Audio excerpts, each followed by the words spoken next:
Hey everyone, fantastic to have you all here today. I'm joined with Leigh and Michelle. Leigh and Michelle, great to see you both. Hi Ben, great to be here. We're obviously scheduled to start sort of now, 12:30 Adelaide time, but we will give everyone a minute or so just to join in. We all know about jumping between Zoom calls and WebEx calls and installing what needs to be installed to join the call. So we'll give everyone a couple of minutes. Fabulous. How's the day been so far? It's been full. Had lots of great conversations with people already today. And when I heard from Claudia about the number of people that were on board, I will admit I've had a couple of coffees. I can definitely see the participant number. We got, wow, yeah, there is plenty of people joining. That number keeps climbing, so we'll give them another minute or so. Also, I love that description of full as opposed to the very standard busy. I think full is a nice way to frame it. Yeah, absolutely. What about yourself, Leigh? How's your morning been? Quite quiet, really. I dropped 2 children off at school and one actually to camp, so I won't see her for 5 or 6 days. Wow. Yes, yeah. And I haven't really had much else on this morning, which is good. Just time to catch up. And where is camp taking place? On basically between York and Eyre Peninsula, on an island. And we've looked up the weather conditions and it's looking horrendous for the next 3 days, wind and rain non-stop. And they're actually camping outside and there's very little on the island. Oh, well, that's certainly going to be a learning experience then. Yes, yeah. I'm lucky I've got 2 children and the one child who's going on the camp, he's a resilient one. She'll just, embrace it. I'm lucky it's not my other child who wouldn't embrace it. We all need to, I suppose, develop those resilient skills our own unique ways. Sure do. Awesome. Well, I can see we've got well and truly plenty of people have joined us today.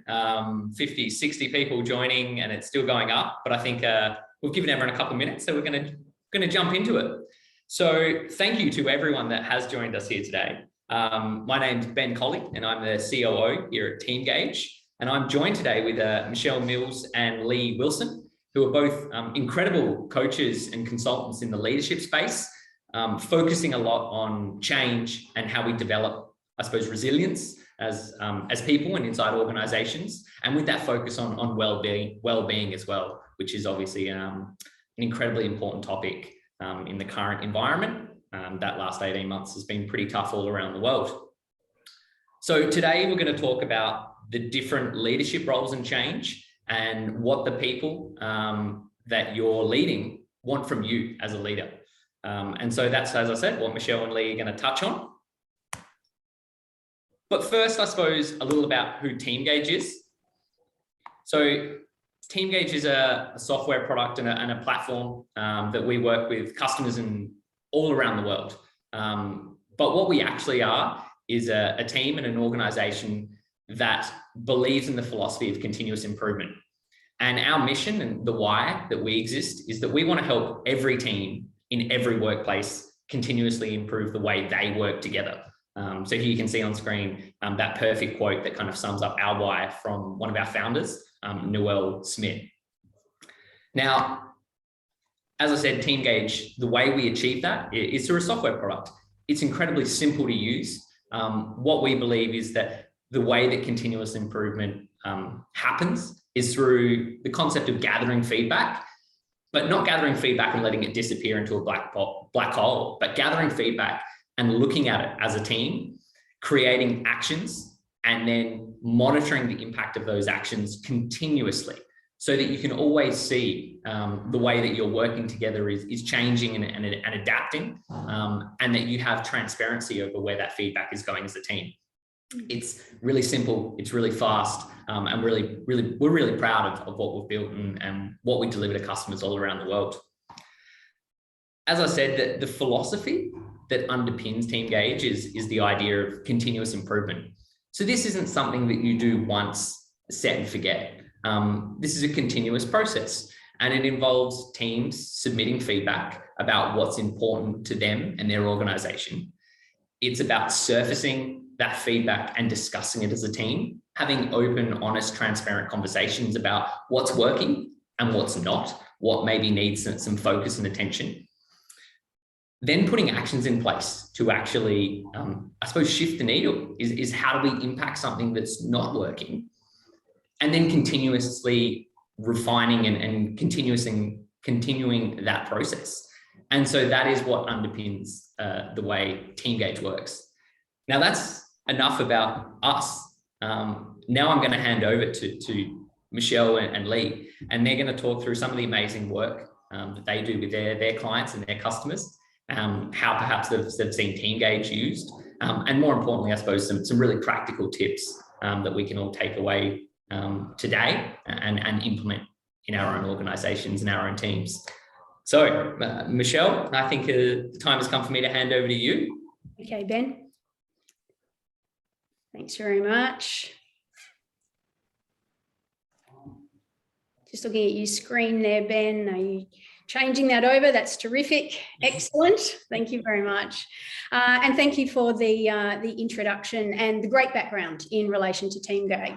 I've had the benefit of working with Teamgage before and know the value that it can add to teams. I'm really fortunate to be able to work with Leigh once again today. Leigh and I have worked together in a couple of different organisations, very different industries as well. And I absolutely respect her skills as a change and a culture leader and coach.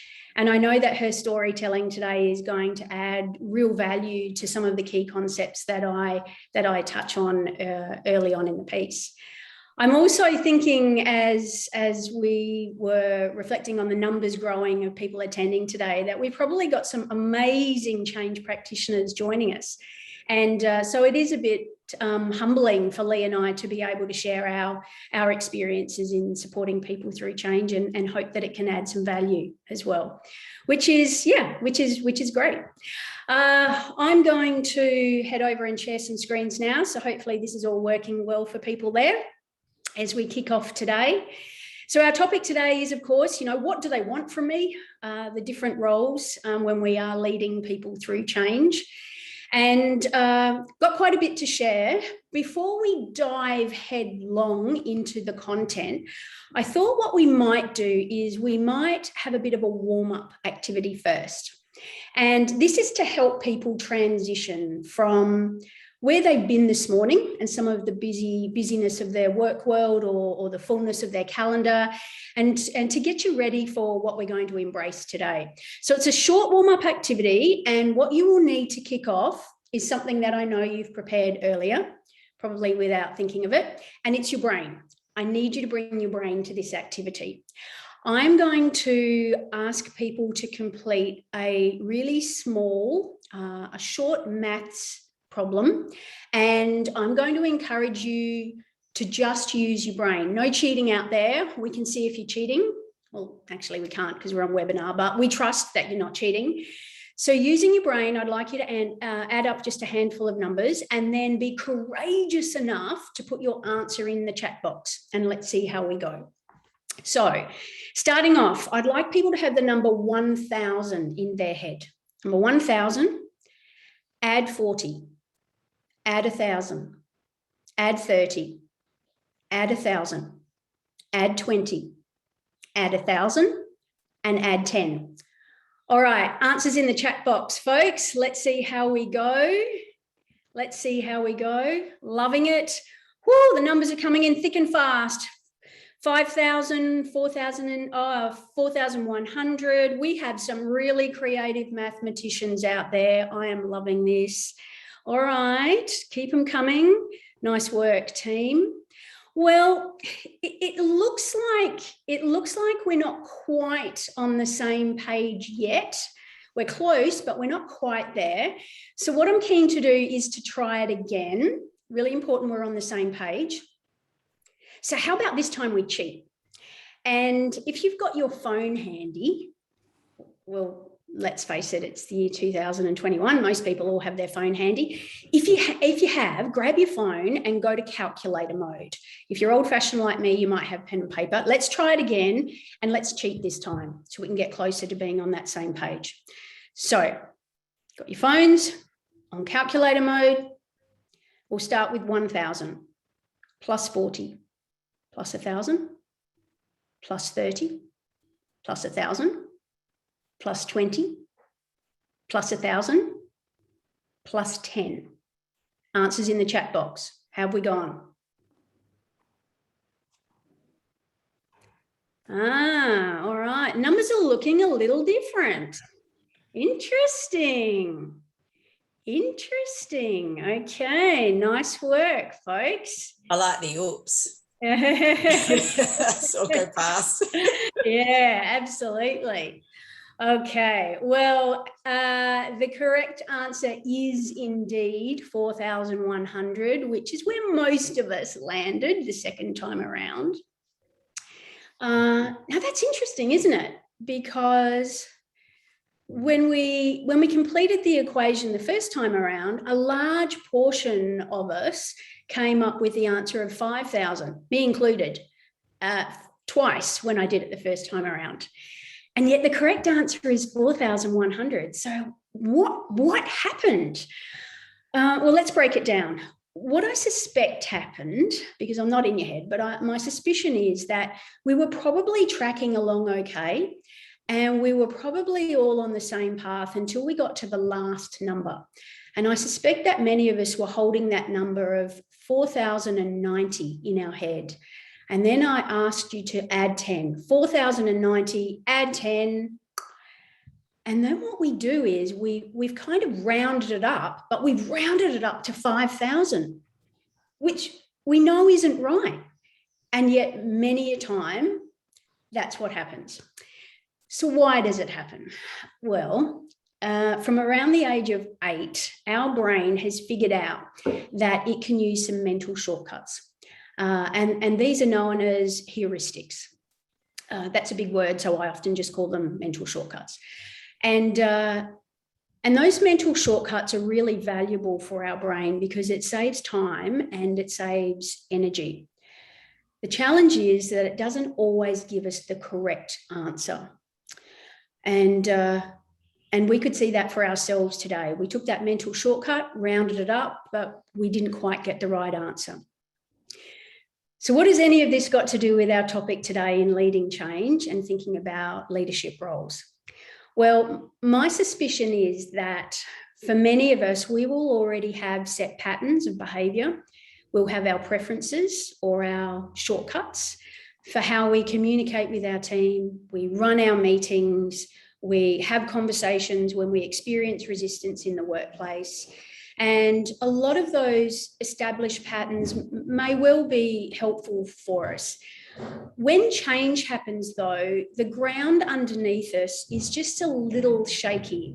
And so what I and Leigh encourage people to do is to slow down and to check your mental shortcuts, to be more deliberate and more conscious about how we can be leading people through change. I hope that was a bit of a fun activity and people are truly present for where they are now. As the promo for the webinar talked about, when we are leading change, what often happens is we look out the window and we start to look out at who we need to lead and think, okay, how do I nudge these people? How do I get them on the proverbial change bus? And we'd really like to encourage you, before you do that, before you look out, to look in the mirror and start to think about what you need to bring to the table and what are the skills that you can rely on and what are the roles that might be required of you at different stages through the day that can help your people through change. So I'm taking you on a speed date. So buckle up, it's going fast. There'll be 8 roles that I'm going to share with you. And for each 8 roles, I'm just going to touch on what they are and give you a couple of quick tips and strategies for how you can use them or things to think about. 5 of those roles are research-based, and they come from the world of ProSci, the Global Change Management Group. And Leigh and I are pretty comfortable in speaking to that because we are ProSci accredited. The final 3 roles are anecdotal. So I want to be really upfront about that. They're anecdotal, and it's language that I've put around roles that I've seen in the work that I've done. And as I travel through today, maybe start to think about, where do you see you've got some preferences, and are there some roles that you might give a little more time and energy to? So let's get underway when we're looking at those roles. The first of the 5 ProSci roles, these research-based roles, and the very first role is that of the communicator. So we have a little change manager here, and next to each of them is a little icon, and that helps to remind us, I suppose, of the role itself. The communicator role, well, that's not going to be news to any of you out there. As leaders, we know we are expected to communicate on a daily basis. When change happens, the requirement for us to communicate is amplified. So a couple of things to think about. Maybe not use the megaphone. That's probably not where I'd encourage people to go. But as leaders, you're potentially going to be privy to a lot of information about the change before your people. And if I can, I'd like to encourage you to resist the temptation to filter that information. I've seen this happen usually out of the goodness of a leader's heart, where they think, oh, if I share all of this now, my people are going to go over the edge. It's too much. I don't think they need to know all of this information at once. And so we as leaders tend to filter in and filter out what we think our people should know. Well, you know what? The people in our teams will filter in and filter out information for themselves. And they're all different. So give them all the information that is available to share, and let them pick and choose what they tune in and out of. The risk that we run for ourselves if we do filter information is that if we've got a colleague, 3 doors down the corridor, who chooses to reveal all the information and we haven't, then that can call into question with our own people a sense of integrity for us, and maybe there'll be some trust challenges we need to navigate then. So making sure that we can share as much information as often as we can. The second little tip that I'd like to add about the communicator is think about building the communication around the changes happening into your BAU practices, your business as usual practices. If you run team meetings and you have a set agenda, then add change in as an agenda item. Change updates. That's important because when change is happening, the gossip grapevine often goes crazy. Your people are less likely to buy into that if they know on a regular basis they are getting change intel from you, from a reliable source. If you use Teamgage, that's great. Maybe we look at dedicating a gauge to change, which is fabulous because we know then we have some true conversations around change coming. So that's the very first role. The second is the liaison role, and I often describe this role as being a really underutilized role. More conscious awareness to this one can be valuable. The liaison role is a little bit like being the meat in the sandwich. And my apologies to any vegans out there. I do try and find a better analogy. I'll work on that one. We know we need to communicate information out to our team. It is just as important that we act as a liaison and we take information from our team back to the project teams, the change chapters, if you have them in your organisation, senior managers, if it's appropriate, to share those stories about what's working, what's not working, ideas for improvement, finding a way to respond to questions that you yourself can't answer. Because when we act as a liaison and we create a two-way communication channel, we're more likely to have our people engage with the change because they're participating early. They feel like they're a part of the change and it's not necessarily just being done to them. So that's a liaison role. The third one's an interesting one and an important one. It's the advocate. This is about us as the leader flying that change flag. Now, as a leader, we will wear a lot of hats. One of those hats might be to do our best to win the heads and the hearts of the people that work with us. The second hat is to be an advocate for the organisation that pays our wage. And it can be easy to advocate for a change that we see as beneficial to us or for our teams. When we can't see the benefit, that's where the challenge may be. As leaders, though, it's important that we are able to advocate for changes that the organisation deems to be beneficial moving ahead. So what do you do if you're not quite on board yourself? Well, number one, ask more questions. What is it that you're missing? Ask more questions. Seek out people within your peer group who may have a different perspective to you. I've found that when change is announced, often what people do is they gravitate towards people that are likely to have the same perspective as themselves. So be courageous enough to go the other way. Seek out some people who are already on board, who can see the positives, and ask them to share their story so you can potentially have a better understanding to take back to your team. The second thing I'd encourage people to do as an advocate is to really think about the language that you use when you're talking about change with your people. And what I mean by that is think about whether we are subconsciously using language when we're not on board that paints us into the corner of being victims of the change. So that might sound like, oh, team, yeah, you're not going to believe this, but they've made that decision, or executive have decided. And yeah, look, I don't agree either, but I suppose we have to. So as soon as we're starting to use language like that, then we're creating a space where the people that report to you are potentially going to take on that same sense of being victims to the change. Now, I'm not going to sit here and encourage people to be fake. I think we can still be authentic and advocate for the change.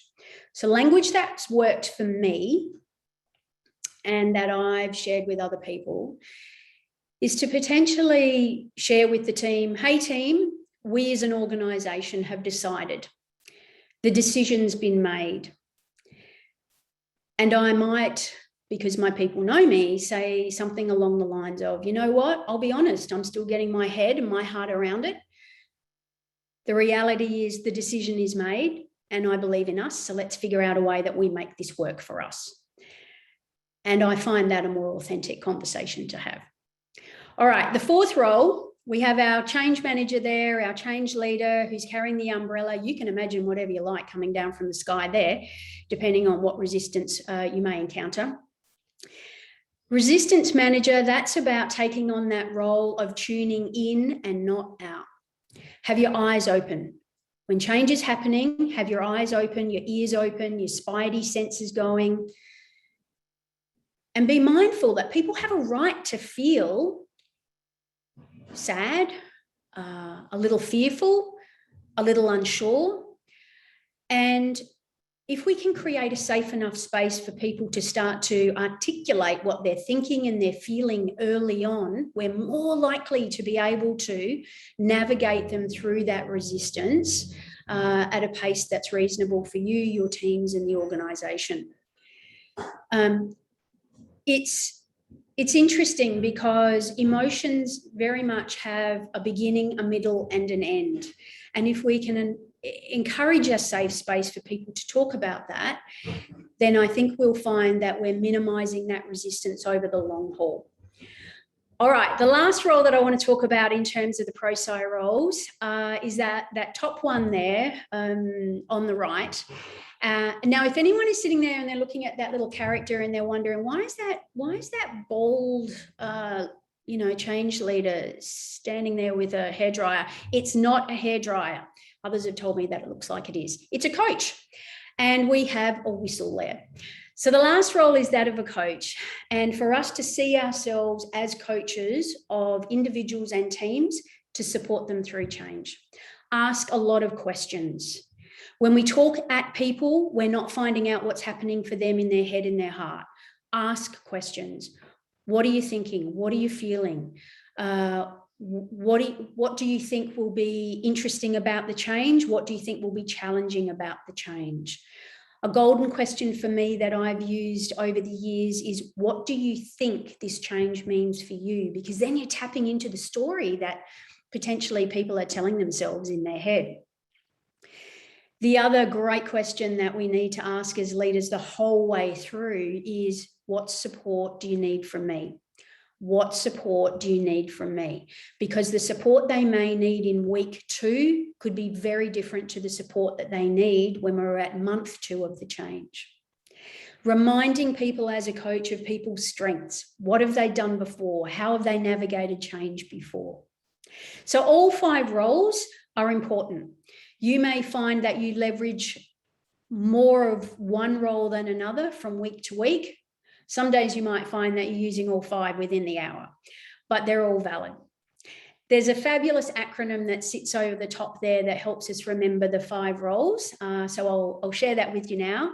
It's the acronym of Clark, Communicator, Liaison, the Advocate, Resistance Manager, and the Coach.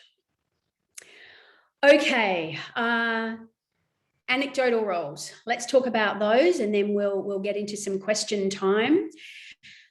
The first role that I encourage people to think about, and please don't be scared of the language, is that of a grief counsellor. Now, what I mean by that as a leader, for us to allow time and space for people to grieve, practices, processes, systems, and environments that they may well have been really proud of. They may have been part of constructing and using, and there's status and there's pride that's attached to that. Allow time and space for people to be able to appreciate the time and the effort that has gone into creating those things. And then combine that with the coach role. So asking some good questions along the lines of, what is it about the current system that serves you well? What is it about the current team setup that works for you? Because then we might be finding out what we could transition across to the future state. And we can also help remind people of what's staying the same, because often we go to a place of what's going to change, how it's all going to be different, and this gives us a chance to talk about what's staying the same. There are 2 roles that I do encourage leaders to step back from, and so the very first one, it's a pretty evident role. It's that of the bulldozer. When we are experiencing resistance, the temptation for many of us could be to push harder. And people are not 10 pins. What we need to do is respect that people will move at a different pace. And if we manage resistance early enough, then we're less likely to have to push through. Encourage people to ask questions. There's a great emotional intelligence coach that I did some work with a couple of weeks ago in a 2-day workshop. And one of the things that she talked about in that seminar was the fact that in this global world of change and disruption at the moment, the number one fear for people is that they're going to be irrelevant when changes are happening. And when we bulldoze through, we don't take the time to have conversations about how people have and will continue to add value. Now, the last role that I encourage people to step back from is an interesting one, and it's one that I wholly confess to being guilty of, and one that I need to work on often, and that's the role of Pollyanna. Now, some of you may have heard of Pollyanna. Pollyanna is the name of a character that comes from the book of the same title, and it was published a long time ago, around 1913. Feels like the year I was born. And And it's the story of this beautiful young girl who was orphaned very early in life. And yet she is so optimistic about everything that comes her way. And whilst that seems really positive, when it comes to leading change, what we want to do is be positive and we want to be advocates. But when we have an abundance of enthusiasm, that can actually feel intimidating to people who aren't quite there yet. And when we have uninformed optimism, where we're whitewashing over people's concerns that they're raising, that's problematic too, because then people may well within our teams go underground and not talk about what's real and what's challenging for them, because they perceive us as simply going to whitewash over and paint it with glitter and fairy dust. So creating a safe enough space where we're positive, we're still allowing an opportunity for people to talk about what they perceive as potential risk, concern, or difficulty. All right, they're my 8 roles. That's my little speed date for us. I am curious as to how people may have connected in with those roles. So I'm wondering if we could spend maybe a minute before we do get into question time, having people go to the chat box again, want your contribution. Thinking about, is there a role that's a strength? So maybe jotting in the chat box, what's your number 1 strength when it comes to leading change when you're thinking about those roles? And is there a role that now that you think about it, you could give a little more energy to, or you could be managing differently? So I'll give people an opportunity to jump in there and pop some things in the chat box. Let's see what we've got. That was great, Michelle. I'm really looking forward to seeing what people add. And please, as you're adding in sort of what roles resonated with you, if you do have any questions along the way, we've had a few come in. You can either put them up in the chat or ideally jump in the little Q&A feature down the bottom as well.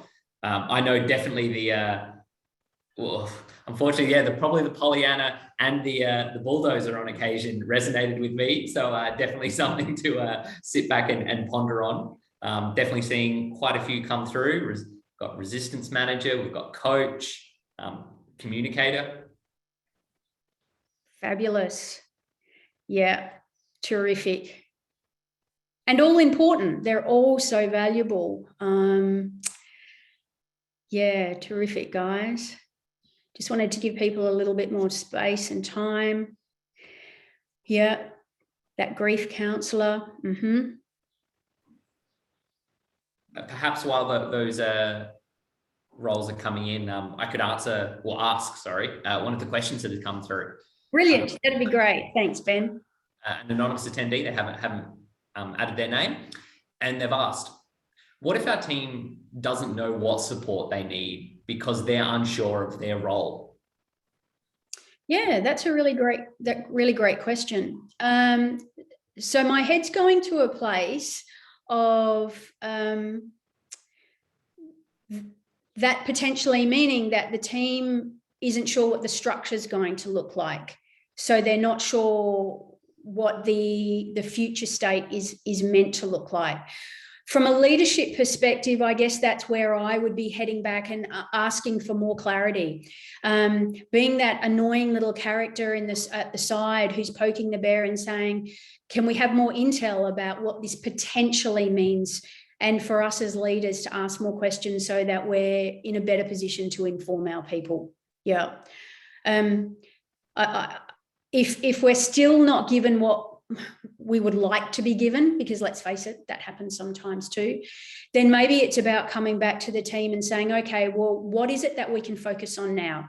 If we're not sure what that future state is going to look like, what puts us in the best position to be able to manage being successful short term for today, for next week? How do we still be successful and look after ourselves and our clients, whoever they might be? I love that idea of change intel. I think that's a really beautiful turn of phrase. So definitely one I'll be using. We've had another question or comment come through from Cassie McInnes.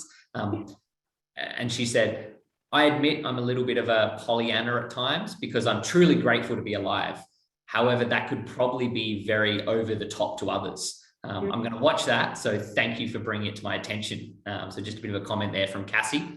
And one more question that's come through from an anonymous attendee. What if the bear is not honest and does not know or care that we poke? Sorry to be a bit of a downer. What if they're not honest? So again, without context around it, I'm potentially guessing that the people that we are reporting to are not giving us full intel. Yeah, okay. Look, that's a tough one. I guess we've got choice, don't we? So when we know change is coming, but we don't know what it's going to look like at the other end, we've got an opportunity to go below that, that line of ownership and responsibility and say, okay, well, I'll just have to wait and let the world do to me what it needs to do to me. Or we can say, okay, we don't know what it's going to look like, but how about we just manage ourselves every single day? Be the best that we can be every single day, so we have a sense of self-efficacy and we feel good about providing the service that we're providing. Again, coming back to short term, let's just focus on what we need to do on a daily basis until we get more information. Yeah, something I also really love that you mentioned, Michelle, is that idea that when you as a leader may not yet be on board with the change. And I really love that idea of seeking kind of conflicting opinions, because I think we've all been in the room where you're maybe not the only one that's not on board, but there's certainly people that seem to be on board. And so I really love that idea of like leaning into that and sort of pulling them aside and asking them about their perspective and why they've kind of grappled with it or understood it. I think that's a really great point. Oh, thanks, Ben. Yeah, look, I think for me personally, that's something that I've attempted to do. I'm really conscious of the people that I will naturally gravitate towards and that they will have a similar mindset. And our teams are made up of different people. Let's head in a different direction and learn by a different perspective. Yeah, great. You just got a little bit of feedback, by the way, Michelle. Nice answer, Ari the bear. I think you nailed that one. Oh, well, yeah, look, I personally wish it was better. I wish there was more transparency, but that's not the reality for everyone. So yeah, for sure. Right. Well, I suppose it's now time that we hear from you, Leigh, which I'm really excited. Great. All right. So what I'm going to do is take self off share because we really want to see Leigh's beautiful face. That's what we want. Not sure about it being beautiful, but it's all right. Beautiful with my study background. Excellent. All right. Okay, so please, people, keep the questions coming. I've got a couple of questions for Leigh here, so I'm just going to my reporter notes. First question, Leigh, of the 5 roles that are the validated pro-sci roles, are there 1 or 2 that you believe are the most important to the work that you've done? Absolutely.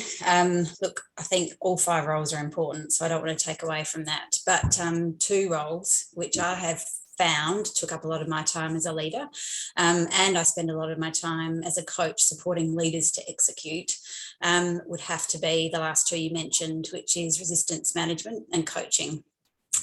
And I'll definitely start with resistance management. I've noticed in the chat box that that is something that a number of people have said that they should, they want to work on a little bit more. Most leaders I work with find resistance frustrating and difficult to manage at times, and which is completely normal. Resistance, we all know what it is, but what does it look like in a change context?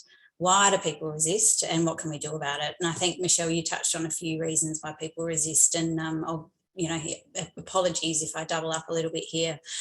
And unfortunately, due to time constraints, I can't cover everything I'd like to on this topic. So I'll just share a few thoughts and tips that hopefully are helpful.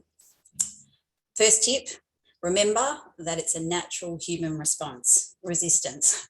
And people respond differently and in their own time.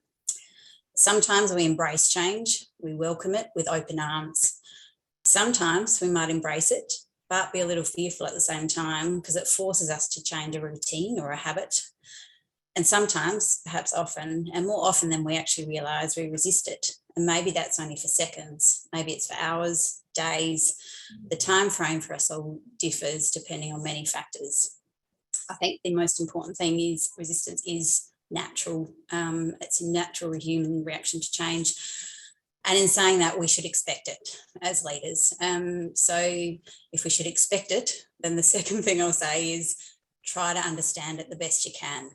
In an organisational context, our response to change is often dependent on how change has been managed previously, the degree to which the change is going to impact us and our job, and our team around us, the current culture, and many other factors come into play in an organisational context.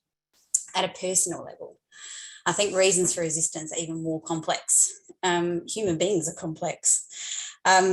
I don't have much time to go into it in any detail today. I'm sure a lot of you know of and or reference many transitional change models in your leadership, and which might help you explain why people do what they do when they're responding to change, and why they resist.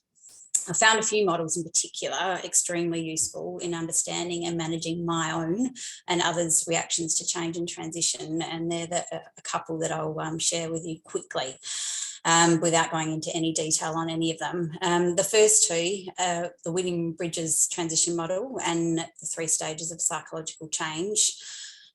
He speaks of endings, so letting go of the current, the neutral zone, and new beginnings. And very much interchangeably with William Bridges' model, I often refer to the Kubler-Ross grief model, and that outlines the 5 stages of grief. And I know you've mentioned the word grief already, Michelle. Some people might, I think naturally we probably, when we think about it, we know we grieve, but I think sometimes we're not consciously thinking about it. Some level of grief is going to creep in with change, because as William Bridges says, we have to let go of something familiar. And in all the change work I've done, I've noticed the power of leaders letting their people vent and acknowledge what they're having to let go of.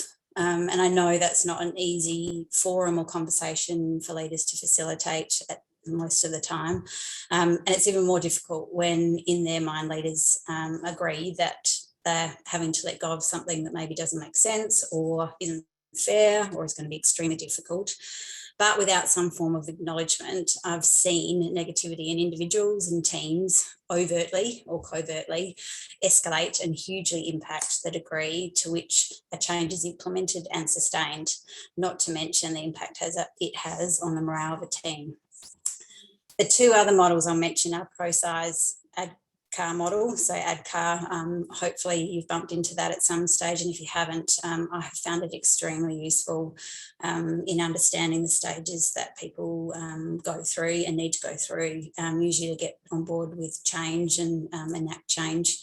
And the other one that I've come into contact with probably the most recently was David Rock's SCARF model, which I think is brilliant for helping us understand and anticipate potential threats that a change might pose for individuals or groups of people within a team. Such threats, that some of the ones you mentioned, Michelle, to people's status, their autonomy, their sense of belonging, and maybe their certainty of the future. So if a leader can get curious and better understand themselves and others' responses to change, experience tells me that they'll be more effective at actively managing the resistance, and change will not only be implemented, but it's probably more likely to stick and be sustained over the longer term. The third thing I'll say on resistance management, and hopefully quite strongly, is invest the time in it, in actually looking at resistance and working with resistance, not hopefully against resistance. I acknowledge that resistance management can be really hard to fit in as a concept, especially if you've got a really large team of individuals. And as I said, everyone experiences change differently and transitions at a different pace. But I highly recommend making some time for it, because I think the payoff is undoubtedly worth it based on what I've seen. And then really quickly, just some tips around preventing and working with resistance, which I think a manager can do, and hopefully I've done when I've managed people. The first tip, invest time in yourself. Take time to reflect and identify throughout a change how you're feeling and why. What are your thoughts, emotions, and physical responses? How are you managing these, and how are you showing up daily to others? What are you demonstrating, particularly non-verbally, to those around you as well regarding the change? And I'll just say a statistic that has never left my head since I heard it last year was that when stress increases in us by 20 to 25%, which, you know, undoubtedly, I'm sure during COVID, unfortunately, stress has probably increased in a lot of our worlds. Our empathy decreases by 75% with that increase in stress. So even the most empathic leaders that I've worked with, I've seen snippets of them just saying, I just don't care, or I just don't get it, and I the stress takes over and the empathy decreases. So just be aware of what's going on for you. The second thing I'll say is involve people early and wherever and in whatever way you can. And I know that that's not always possible, but if it is possible, obviously involving people early, in conversations and in the change is obviously advantageous. Third thing I'll say is know if you can and care about your people. If you have a positive relationship and you're respected and trusted, it's natural people are more likely to feel safe to talk to you and tell you what they're really thinking and feeling, and then you can respond effectively. And they're also more likely to support you as a leader to implement a change, even if they're not 100% on board. Your influence will be far greater with strong relationships. The fourth thing I'll say is plan for the resistance. Spend time thinking and predicting how will people respond and what might I be able to do to address their issues that I'm sure will come up. 5, be present and visible through the change. Don't hide. I have heard through teams I've worked with, we haven't seen our manager for a few weeks, or at the time that the change hits, they disappeared. And they've just been in their office.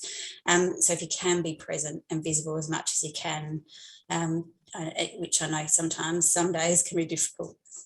The sixth thing I'll say is seek feedback if you can. And this is where I'll say Teamgage has been a fantastic tool. I think any tool that you can use to get some feedback that will help as a leader to predict and measure and support your people is fantastic.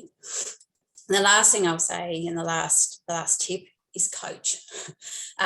So Michelle, you've spoken of coaching as a role. It can be an extremely obviously effective way of helping an individual work through their personal challenges during time of transition, which takes me back to that question you asked. The second role, as I said, was the coach, being an extremely important role when leading change. It's a skill that I highly recommend leaders prioritise developing and growing if you get the chance. And whilst leading teams, I've engaged with coaches, mentors and peers to support me, because leading change is hard. I have empathy for the constant juggling my day-to-day operational role and responsibilities whilst experiencing and reacting to change myself, as well as having to lead and help others through change. It's tricky. And to be effective, I know from experience that I need support. I need to be healthy cognitively, emotionally and physically before I can inspire, influence and I can care for others through change. And I could talk on the topic of coaching for hours, given it's a passion of mine, and its many benefits. But I thought I'd share with you a story instead as I finish wrapping up the answer to this question. It's a story of a leader who asked me to help them with a change they were grappling with and had to lead. It's a leader I supported for over a few years. And when I first came into contact with them to support them, they were leading one huge service in health. And after about 6 months, they were asked to lead 2 additional services. I remember vividly coaching the individual and the conversation that we had, and them identifying what they thought they needed to do to set themselves up for the year ahead. Fast forward a year, and they mentioned in the corridor one day as I bumped into them that their manager, out of the blue, out of sync with the usual one-on-one, had asked to see them the following morning. And they were obviously a bit distracted in what that might be about. The next day, they call, and I take the call knowing that they'd had a meeting that morning that they were a little worried about. And they asked quite urgently, could I come to their office, and as soon as possible. I walk into their office 30 minutes later, and they look like they've seen a ghost. And I can feel it in my body as I'm reenacting it. I hear and witness grief and all the mixed emotions that come with that: shock, disbelief, anger, sadness, disappointment, and embarrassment. They tell me that they've been asked to go back to managing one service. They've called me in to help them get their head around the news and to help them plan for how they communicate and lead this huge change for them, but also for their people, how they're going to communicate that to them. I remember them telling me about a colleague who had just left a job rather recently and telling me that they wanted to handle their exit and this change a whole lot better than they had. The individual had left visibly bitter about things. So 1.5 hours to 2 hours later, I leave their office, and I'm so pleased, dare I say it, proud of their responses and decisions in that time. We covered a lot of ground, what the change meant for them personally, the thoughts and feelings they were experiencing, operationally what they had been asked today to do and that what they needed to do, and the potential actions they could take over the following few business days. And also, as a result of whatever they did, the short and long-term consequences for themselves, their career, their reputation, and of course their people.